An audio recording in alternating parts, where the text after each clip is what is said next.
Hey, this is Liz, and you're listening to the SouthCack Syndicate podcast. What are we? 16? I believe so. Let me Episode look. 16, maybe. Yes, episode Why 16. Why don't we ever do this before we I start? don't know. We should have looked. We should have looked. Today's going to be an interesting day. I'm excited about this one. Let's see. You had Fab Tech, not Fab Tech, Yeah, Fab Tech in Atlanta last week. that you hosted for Feronius Welding Company.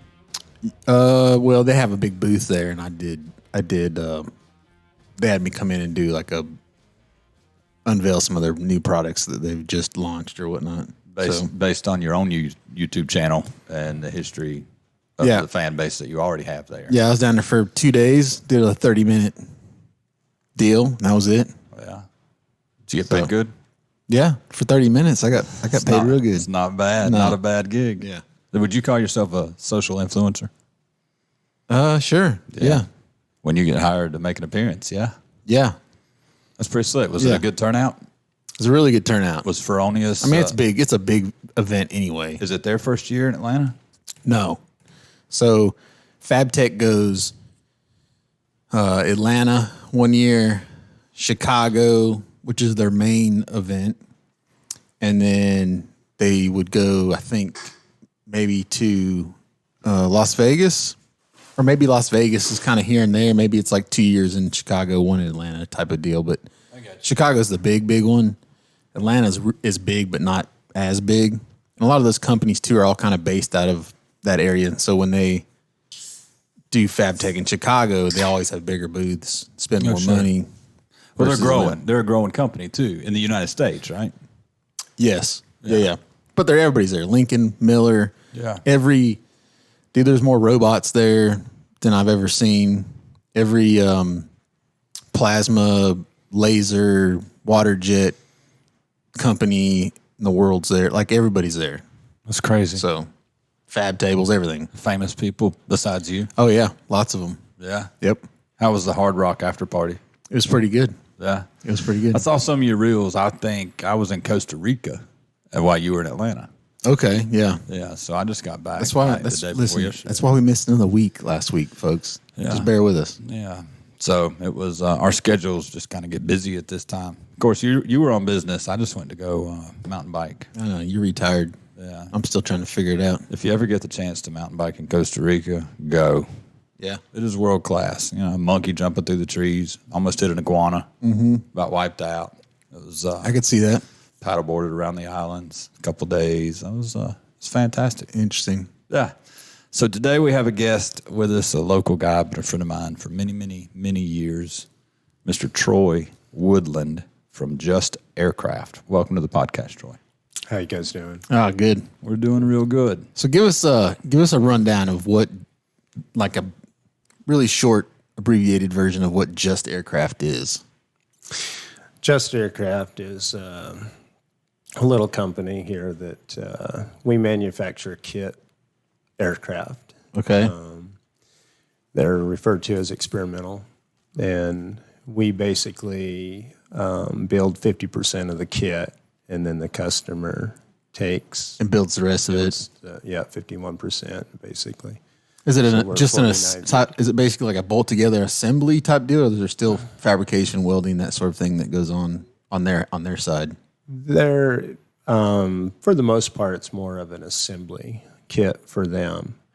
We get a lot of customers who get pretty creative and do a lot of different stuff. Kind of add their own touches to it or whatnot. So cool. Now, is that? And I kind of know the answer to this question because I've seen some of your aircrafts before. But is that what most would consider like a bush plane style setup? I mean, I follow all these Instagram pages that have these planes that are very similar to yours. Matter of fact, some of them may be yours. I don't know. Mm-hmm. That are like landing in like 10 feet of space and then taking off in like 10 foot of space. You know, it's usually like on a rock patch in the middle of a river in Alaska or something. Yeah. Yeah, that's primarily that's what we do, and they're referred to as STOL aircraft, a short takeoff and landing aircraft. And you'll typically see them because they're running big bush wheels. Right. That's just so I can set them down anywhere. Yeah. just off airport. There's a guy I follow on Instagram. I can't think of his name right off, but he took his own graphic that he had on like his F550. It's like a black, white, and gray camo, digicamo, and then he did it. And I'm pretty sure it was one of your planes that he does. He videos it, got a ton of followers. Yeah. That's cool. There's a lot of Super STOLs out there. So you're not the only game in town for that type of aircraft. We're not. There's a lot of Super Cub based aircraft companies that have basically took that particular airplane and kind of put their own spin on it, and that's a pretty common platform. Right. Is that not how you got started?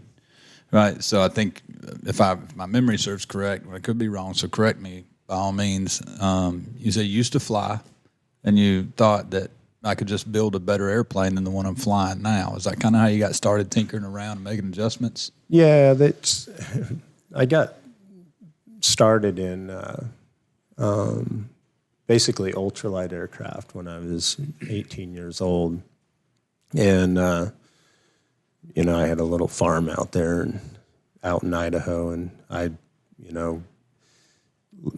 you walk home a few times and you figure out how to build a better mousetrap. Right, that's right. Because it can be, 30, 40-minute flight out there can turn into a day or two walking home. Just trying to get middle of nowhere. So you don't want to do that too many times. Sure. And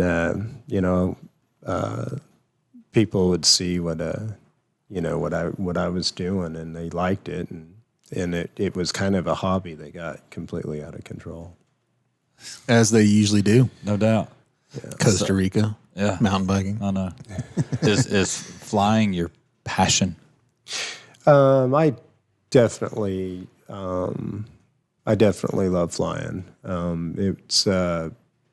It's there, I've done a lot of things as far as off-roading and a lot of motorcycles, and I used to spend a lot of time, whitewater rafting. I mean, you name it, but flying is definitely my go-to. Are you an adrenaline junkie?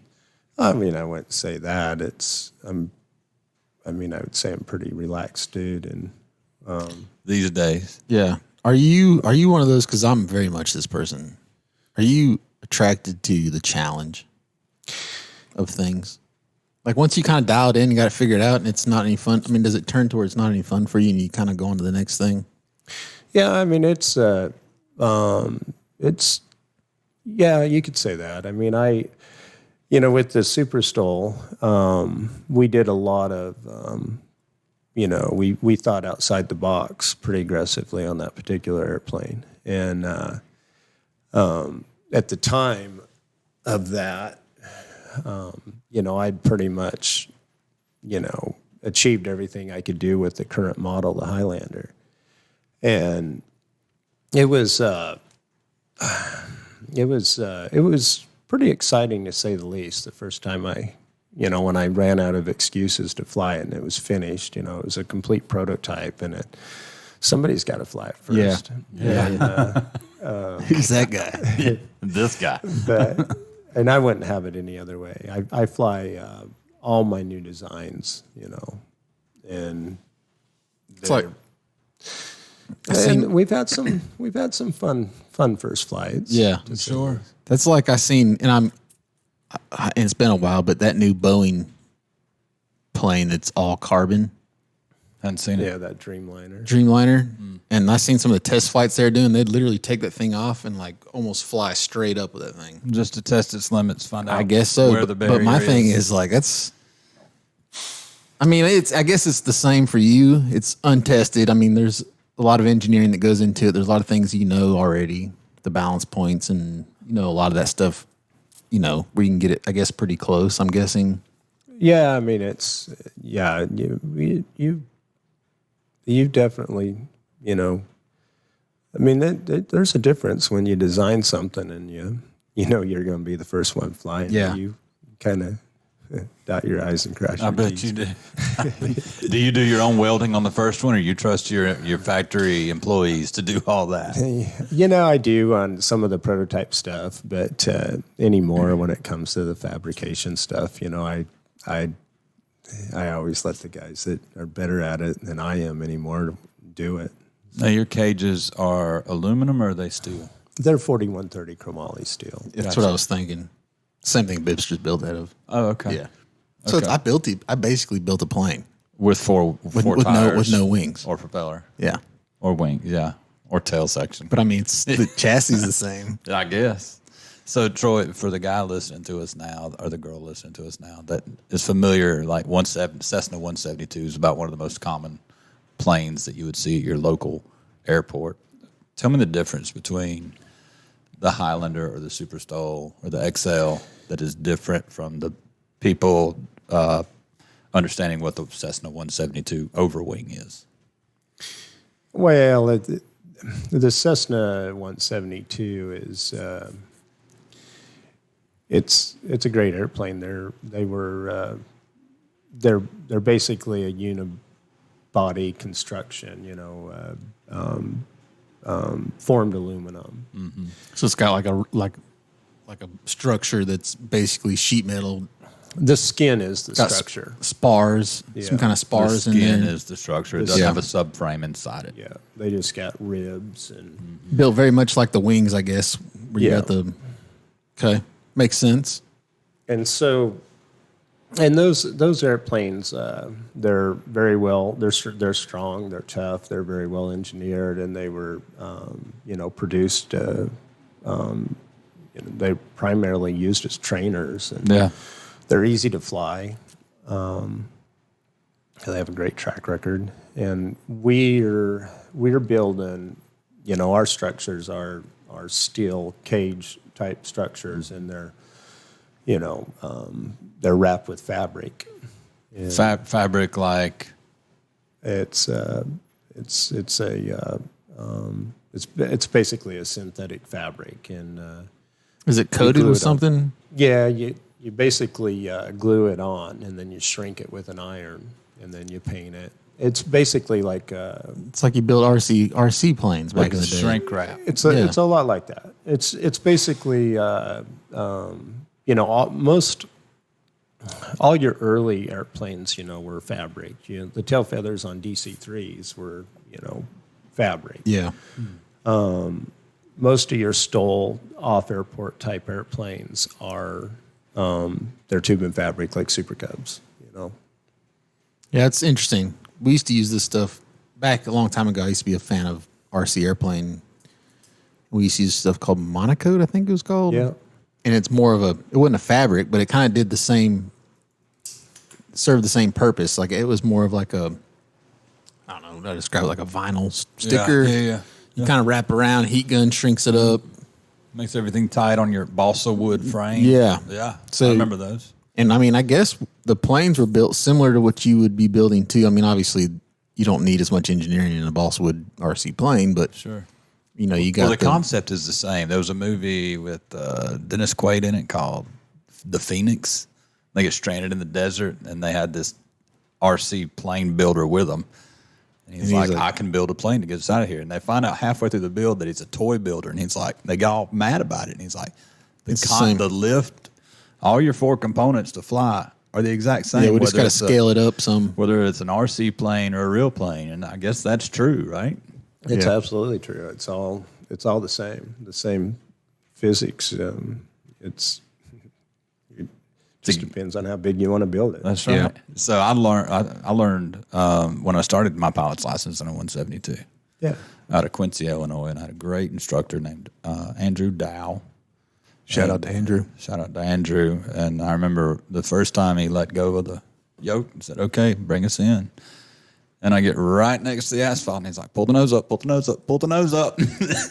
It's just like he's like, "Man, these things are tough." Yeah. He's like, "That's one of the hardest landings I ever." And it was in a 172. Practically, I'm not going to say indestructible because everybody's seen the videos, of a bad pilot, but it is a trainer, as you went off to say earlier. And it's a good airplane.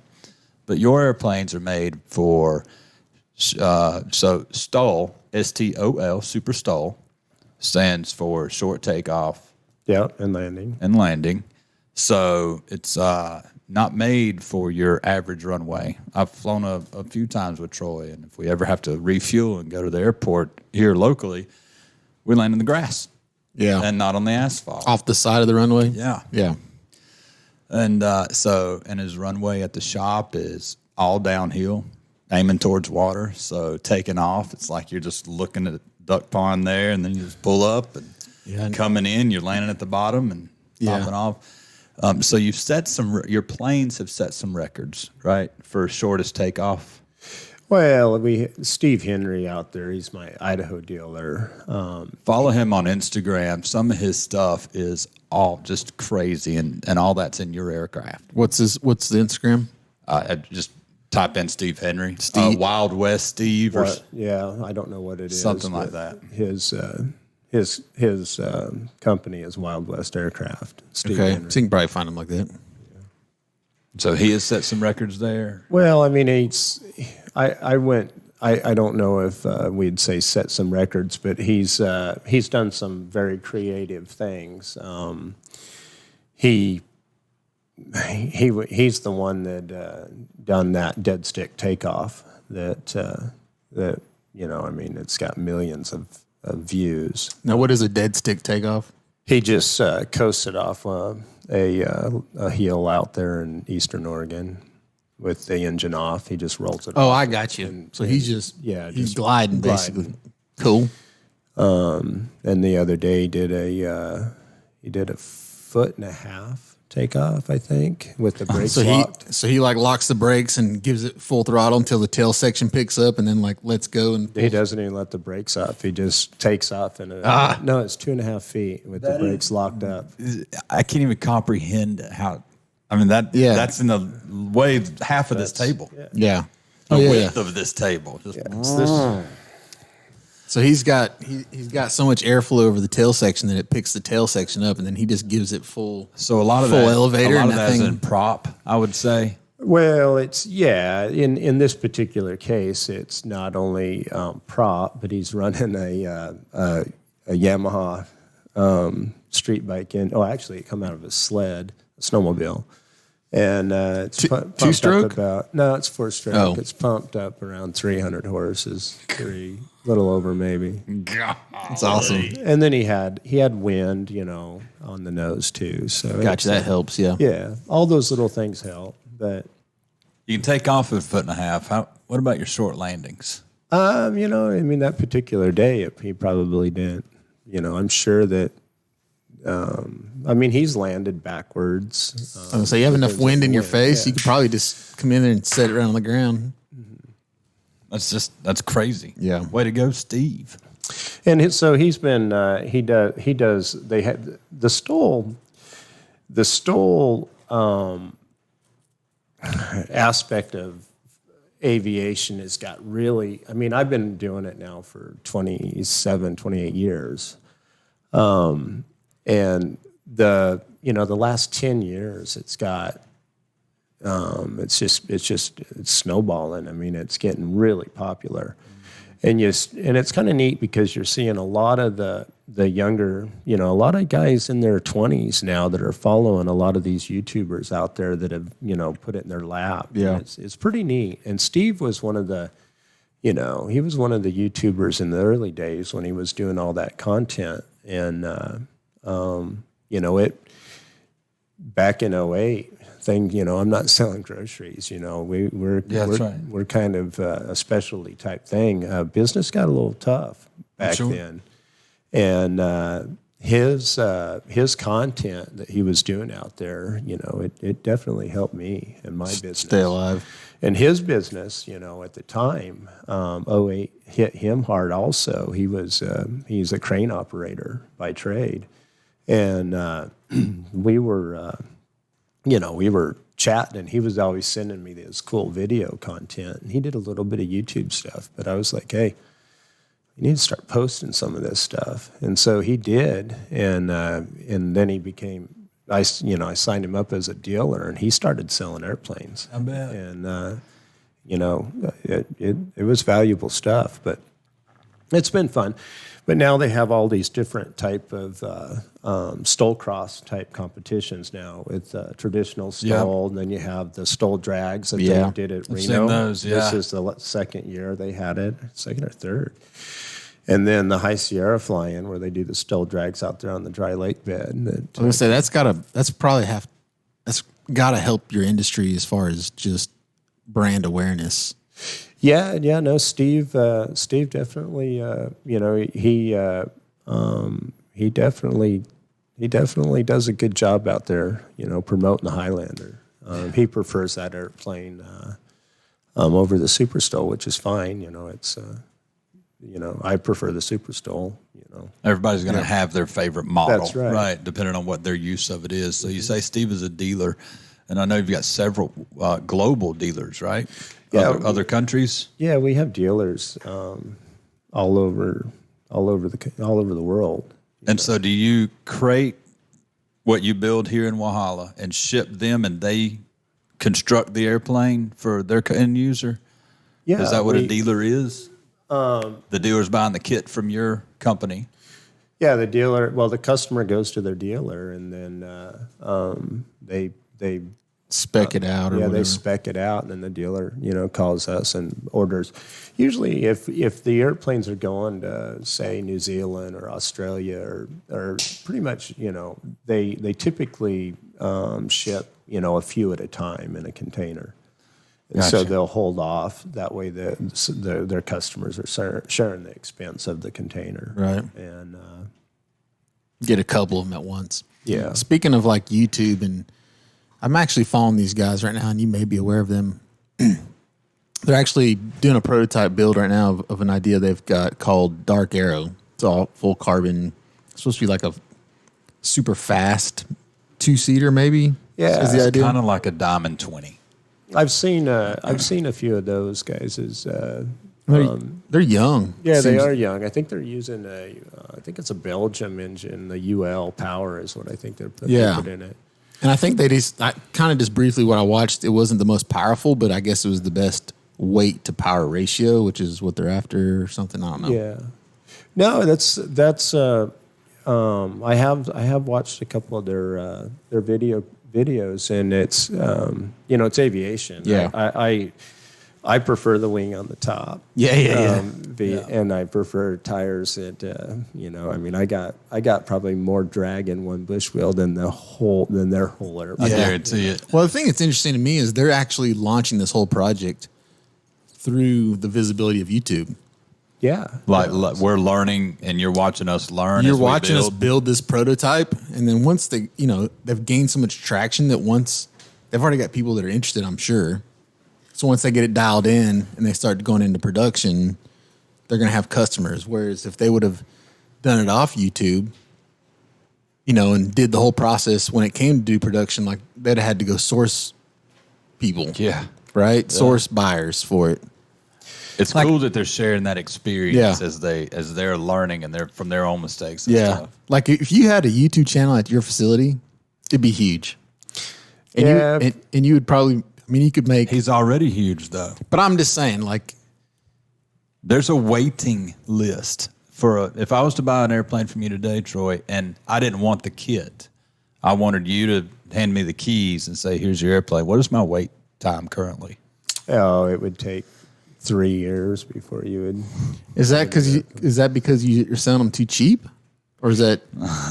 Don't say that because I'm still interested in one. No, it's just been I think everybody in the industry has been pretty busy. Yeah. And we're kind of in a comfortable spot. Buddy that manages the place over there, he just does a fantastic job, and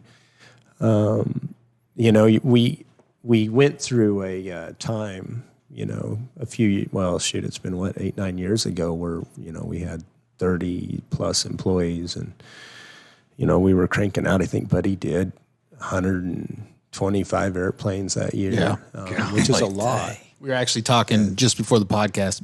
Buddy, I guess, is the only employee I know that I know that works for you. Well, I work for him. I mean, Buddy Yeah. Well, and that's what you said. Yeah, but it's the only one I know, and he's a good dude. He's actually done some work for me in the past years ago, before he came to you. But good dude. Like, yeah, no, I wouldn't. I couldn't do it without him. I mean, there's just nor would I want to. Yeah. He's. I just wish that. Well, Buddy and I both wish we just had about 5-6 more. I bet. But it's funny to hear you say that. Most owner-operators, would you consider yourself an owner-operator still? Yeah, I got a partner, Gary, and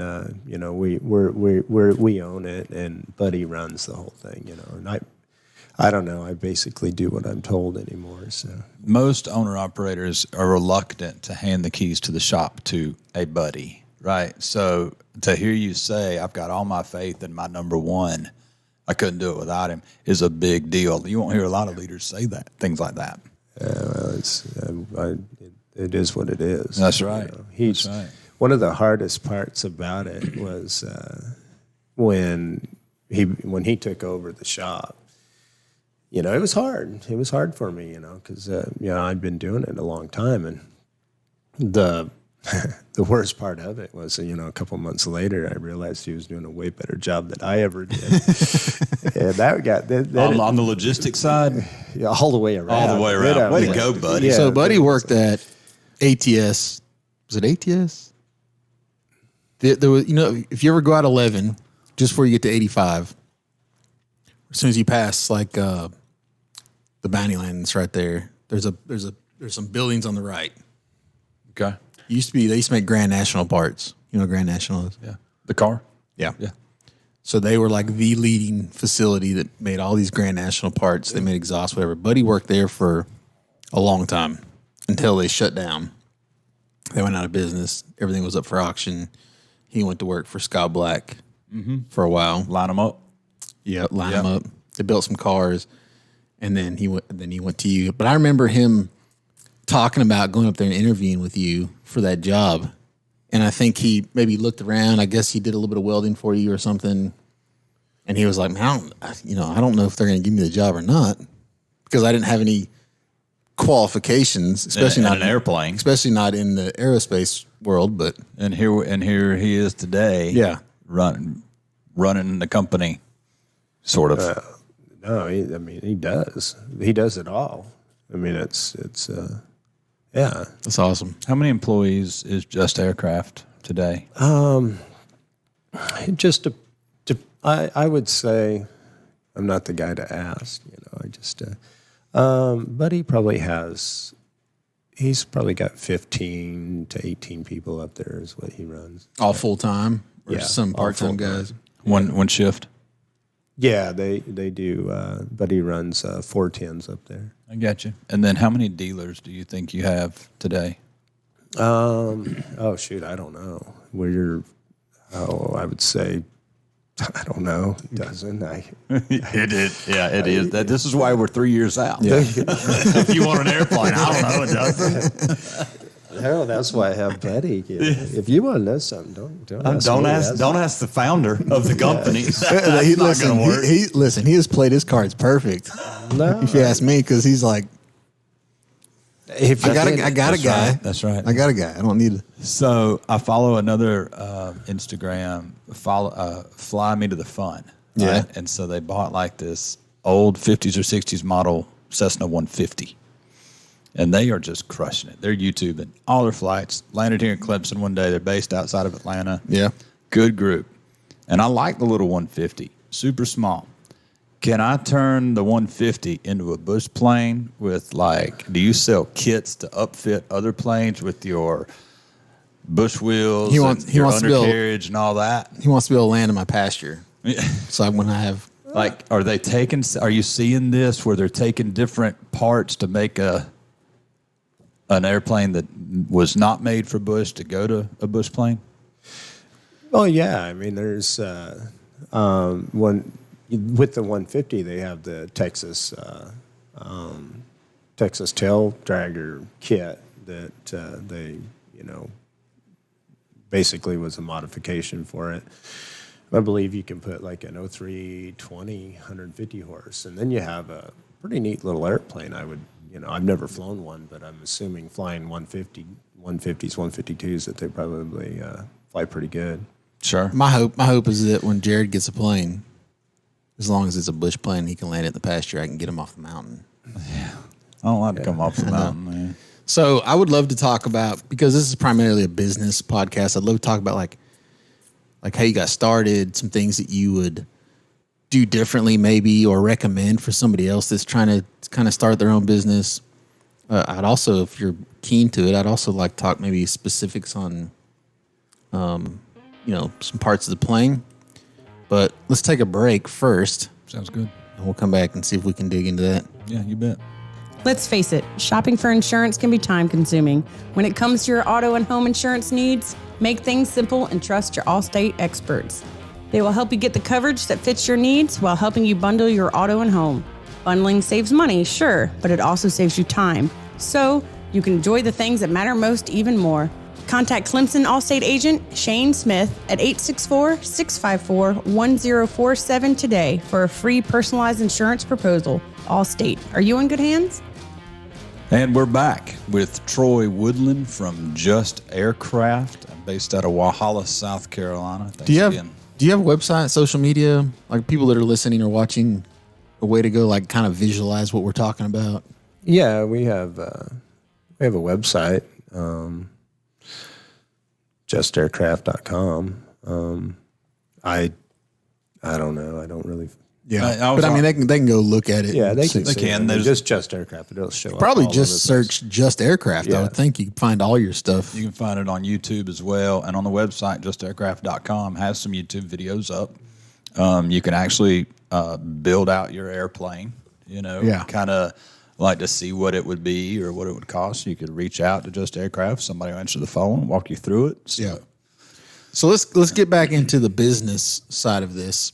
And I've got some technical questions too, because I'm a fabricator myself, build stuff out of chromoly. So I was kind of joking around earlier. I built a hot rod. It's got a full chromoly 2 chassis. So I was joking around saying, I basically built an airplane. I mean, I get that there's a big difference, but same material. Mine's 1 5/8. Yours is probably what, inch and a half, or? Oh, shoot. No, I mean, 1.5 inches would be one of the biggest. It's mainly, most of the material is under 3. That's pretty slick. What pictures? 3/4, 035 tubing. It's all thin wall. It's all thin wall stuff, yeah. Which chromoly is usually a pretty thin walled material anyway. Yeah. Trying to save weight. But in, chassis and cars and stuff, 90 and 120. And, yes. In mild steel, I could see that, but I think mine's like 1 5/8, 085 maybe, is the thickest I would use.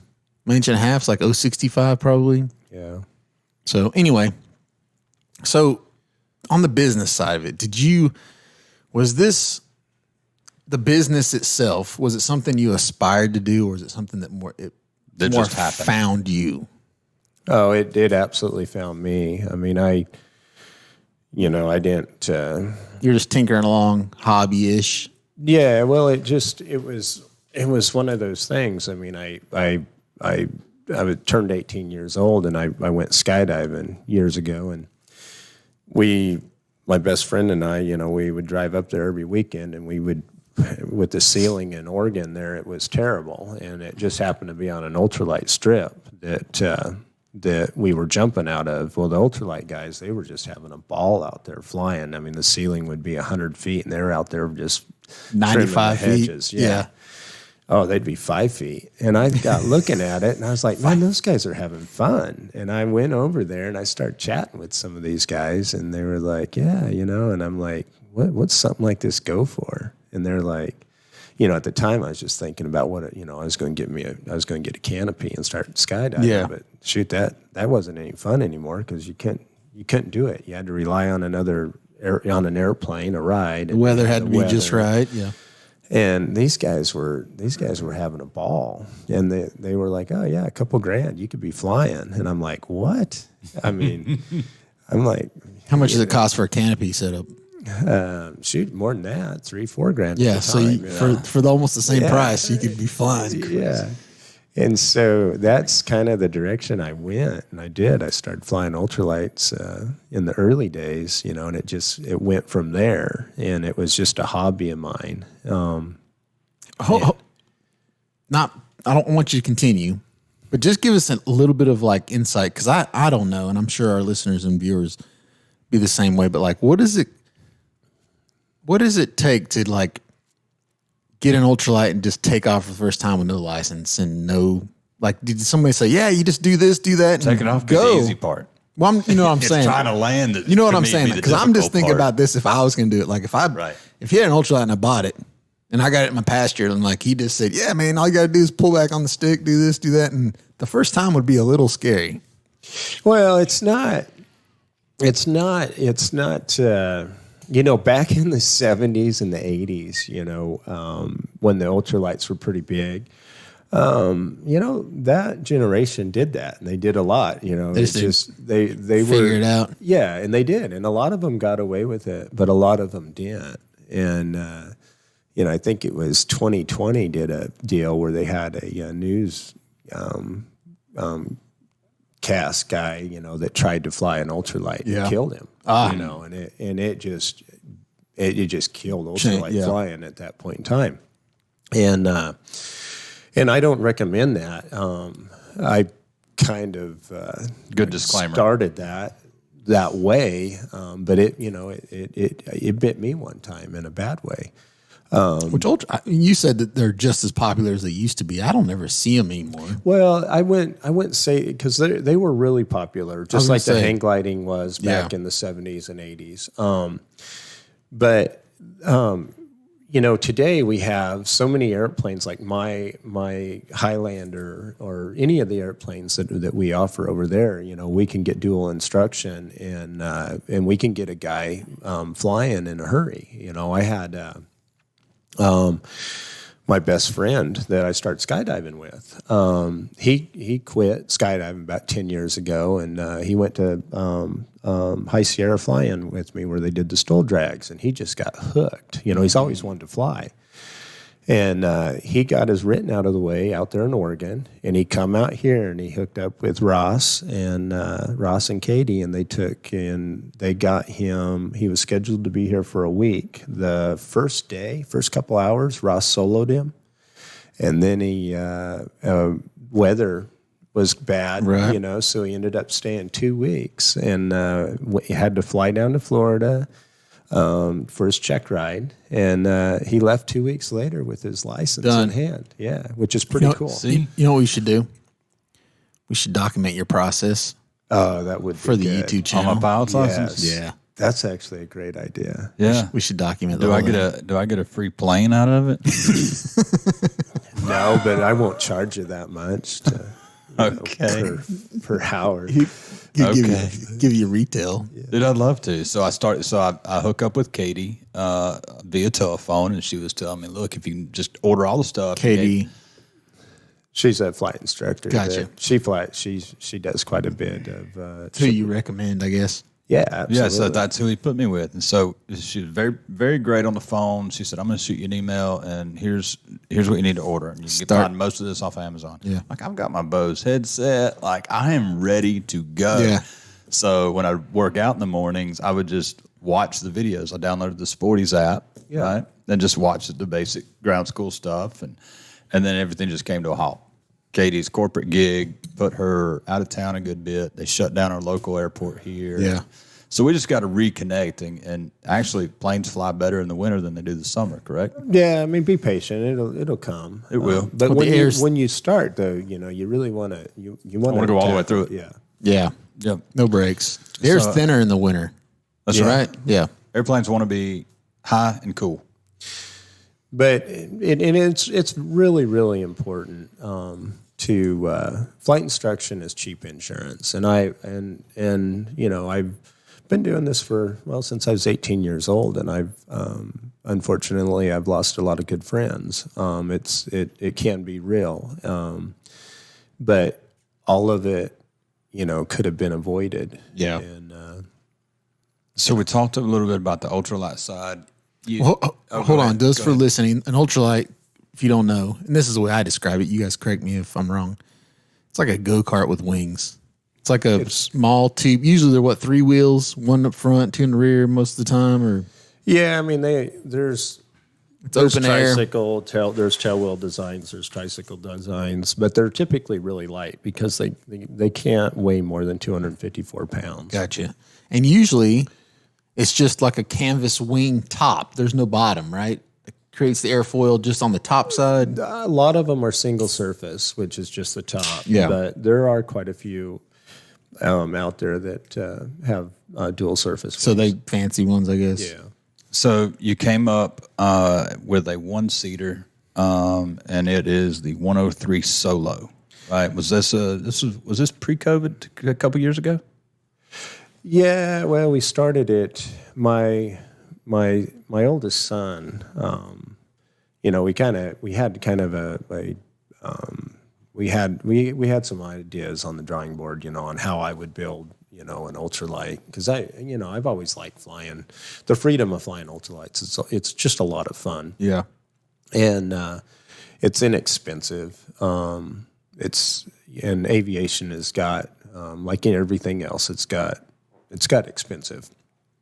So, my oldest son was he wanted one. He was like, because we ride dirt bikes, dual sport stuff, and we just enjoy that type of thing. And he was like, hey, that design, why don't we build that?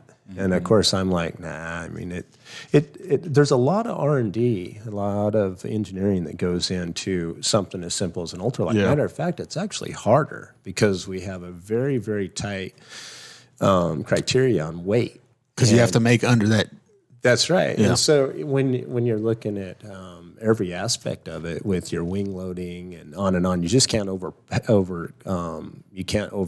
Engineer it. Well, yeah, you can't over engineer it all, but you can't just throw horsepower at it, and you just got to be pretty tight on everything. Yeah. And he pushed on me a little bit, let's do this. And when I sat down, I said, well, are you going to help me do it? Because when you're doing this, you got to build it all from scratch, and build a prototype. And he said, yeah. And so there was a lot of 2-3 o'clock in the mornings down there where we were building this airplane, and it was one of the best times of my life. We just had a ball. So 2 things about that. You love R&D. I know that about you. Yeah. You'd rather do that than manufacturing. And spending time with your son, building a new product has got to be some highlights there. Oh, it was every minute of it was fun. I mean, I'd stay down there as long as he did. That's right. And he thinks he's just building an airplane. You see it as spending time with your boy. Oh, it was great. But y'all, I've known both of y'all for a long time. Y'all have a great relationship anyway. Oh, yeah. My boys are my best friend. That's right. There's nobody else I'd rather be with. That's right. Hang out with. But. So Can't wait till my boys are like that age. So you R&D'd it. Y'all built the first one. Yeah, we built the first one, and we didn't nail it on the first try. That's for sure. Did you figure out that on the ground, or did you figure that out in the air? we figured it out in the air on one of them. We got this is funny. One time we took in. I was experimenting with spoilers for roll control and a few things, and I thought, man, this is great because now we have this simple light platform to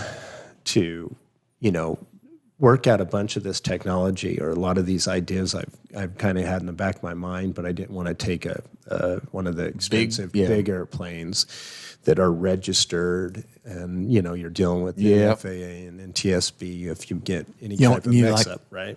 You need like a test. So this ultralight was perfect for that. It's like, man, I can try all these things, and if it works good, I can incorporate it into my other designs, But there was a lot of it out there that nothing's been done before, and so it's so experimental, that you're just kind of like, well, I just didn't want to take that risk on a $150,000, $250,000 airplane. Yeah.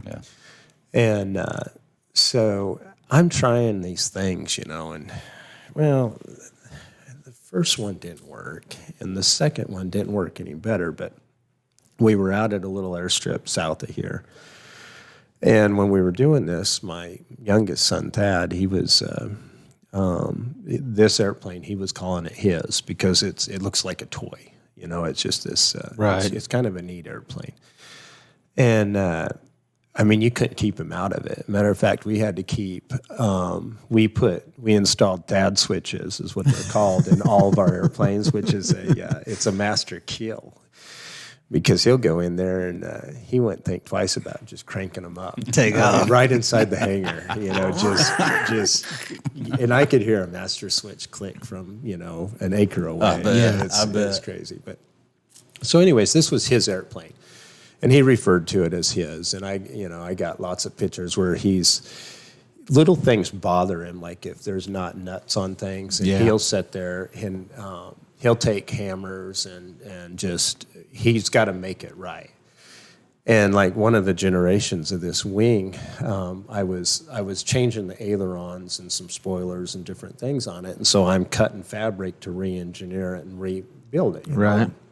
So I'm on one wing and I get this kind of cut off and get it done. And I don't want to cut any more fabric than I have to, you know, and I'm doing it in a way that I can, you know, reuse what I had there. Sure. So I walk over there, or I walk away, and of course he's helping me, and I walk back over there, and he's got that knife, and he decided to do it to the other wing.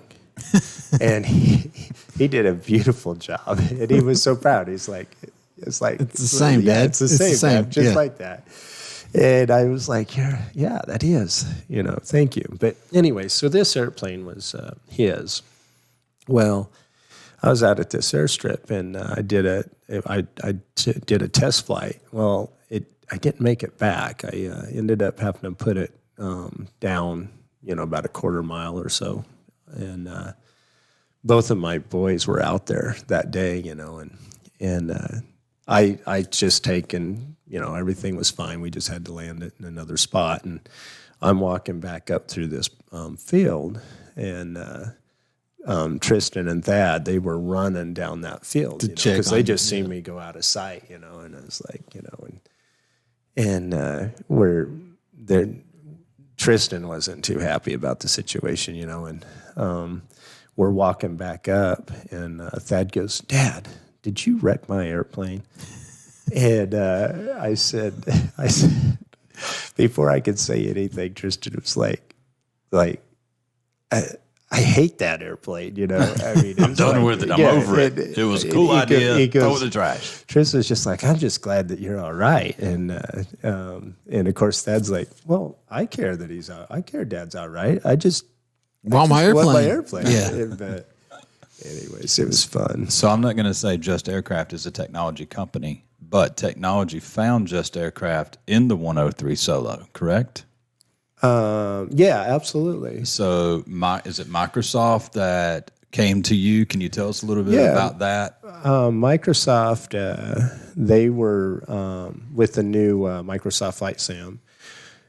You know, that's kind of their platform where, you know, all these different companies use their platform and they develop stuff to run on that their system there. And yeah, they came to me and they wanted to put their own plane on their own system, and so we you know, we cut a deal, and they modeled it all and put it in their right system. after your plane. Yeah, and it looks just like it. Looks just like that's awesome, because now you could basically just send people. Yeah, yeah, and they can fly the airplane. Yeah, you can fly. They can fly it right there, That's and cool. it flies. I like it. You know, it's kind of fun. It's pretty neat. There's guys out there that will. I mean, you can see them on Instagram. This is all they do every day. Is they sit in their game room and they'll fly. You've got a radio, a tower control. You've got to answer to, just like you would be real flying. And they've got screens all the way around, and iPads, and the yokes and the pedals, just like they were sitting in a cockpit.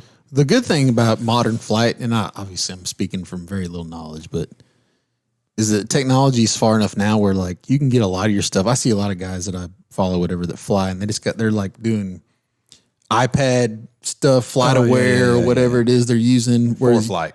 Yeah, we used to. You'd have to have actual dials and all the stuff, Calculators. Yeah, It's a lot of that.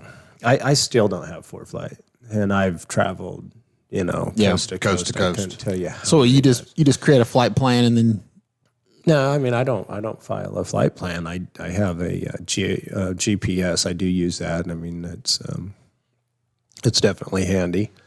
But I check TFRs. I do that, and but flying's easier. It's easier to jump in my airplane over there at Just Aircraft and fly to.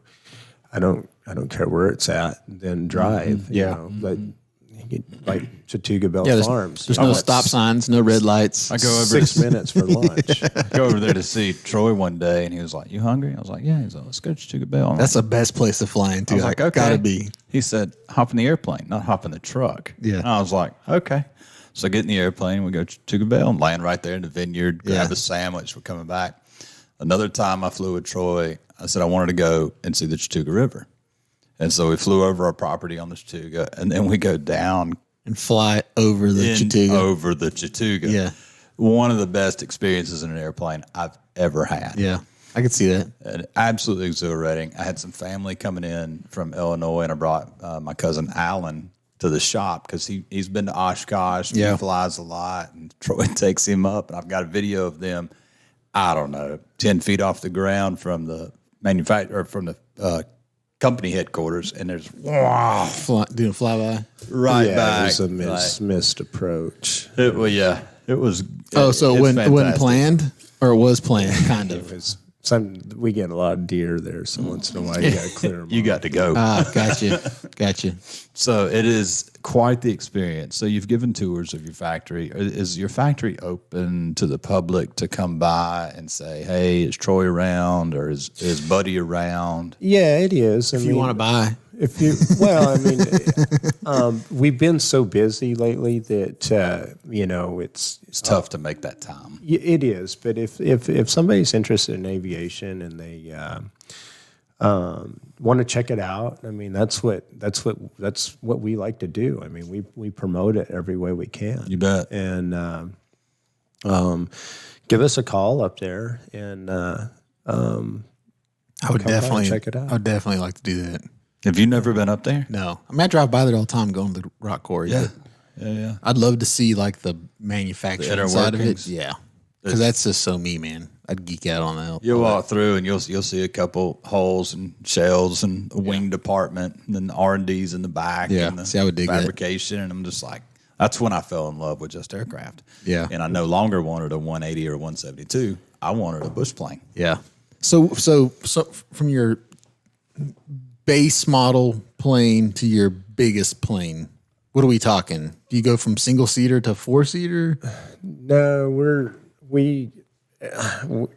single seater to 2-place at this point in time. Yeah. What's the wingspan difference? There's a wing. Well, they're about all the same. The wingspan is usually, they vary a little bit, but they're typically, under 30, 32 feet, somewhere in there. But, and wing area is about the same. Yeah. I actually have more wing area on the ultralight than I do my Super STOL, Really?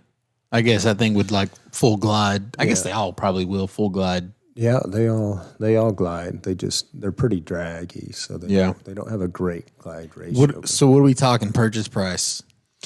Fully loaded down to basis. There's a lot of ways. I get customers from basically all over the board. I'll get customers that they have a budget. They have a tight budget, but they still want to fly. And my early Escapades are a great airplane. We got 2 of them right now. I love that airplane. You've flown in that airplane. I have. Too. Yep.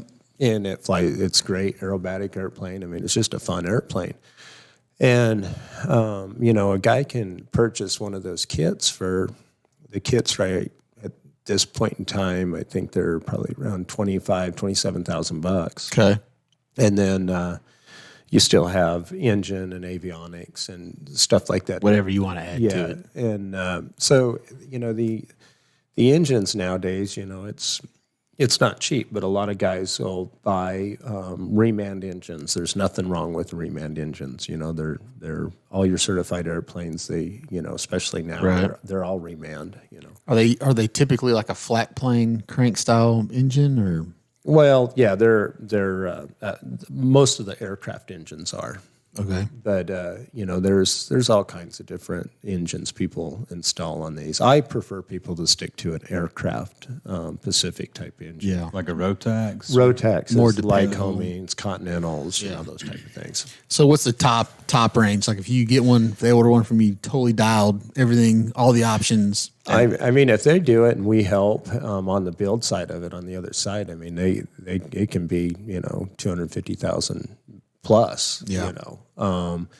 But like I said, the guy out there that really wants to take and do it, the other aspect of it, a guy can probably build one in 60,000, 70,000 bucks. I would guess though, if you bought one that was fully loaded from you, like every option, all the fancy stuff, and you only had 250,000 in it, it'd probably be still a pretty good deal considering what you're getting versus what you would if you were going to try to buy the same thing and say.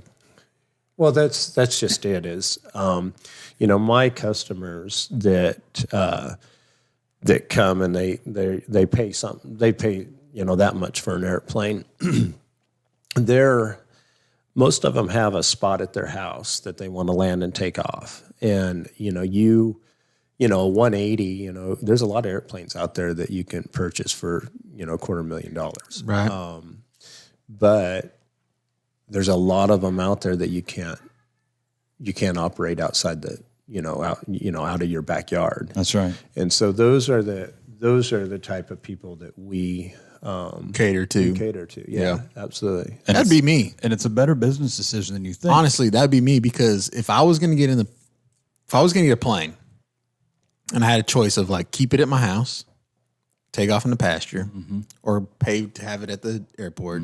Yeah, it's you would never fly. I mean, you'd fly half as much if you got to go. You're to the exactly airport. right. But if you have a tax liability, Here we go. you can buy here an we airplane go. from Troy Yeah. and take 100% of the Yeah. depreciation right off the top. Yeah, crop duster. Remember we talked about that. We did. Any kind of airplane. Like, We talked about Jared having a pump sprayer in that thing. write it off for farm use. Yeah. Yeah, Put some Roundup in the other seat. You don't have to do Roundup. It could just be, it could be good stuff. You could put out like fish oil or something. It still counts. It still counts. you could take and drop like salt blocks and hay and stuff like There you everybody go. does out west. Yeah. Like Wow. a lot of times, they do that when the snow is covered up. You can't get back there, and It is true. the livestock, they're dying. You just go out, hit one bill at a time. I mean, you have to. Oh, it'll be fun. That would be fun. Yeah. This has been fun, Troy. This is awesome. I appreciate you taking the time to spend with us this afternoon and educating all of us on flight. You know what I think I would love to do? And this podcast kind of got me thinking about it. I'd love to do like little vlogs on the YouTube channel for the podcast that kind of tie in with what we talk about. Oh, sure. And then not just be this camera. Yeah, that's right. There's actually like a follow-up. And whether that's, Going over to the we're going over to his warehouse. place or that's following you, getting your license or whatever. Like, I think it'd be fun. That would be. Cool. Appreciate it. Thank you, guys. So Troy Woodland at Just Aircraft, and you can find him at justaircraft.com Yep. or on Facebook. So Well, check him I out. don't really do too much on Facebook. But You need a social media guy. Are you paying? Are you hiring? I can do all that. yeah, no, I need somebody. We'll talk. All right. Thanks for tuning in, y'all. Appreciate it. Take care.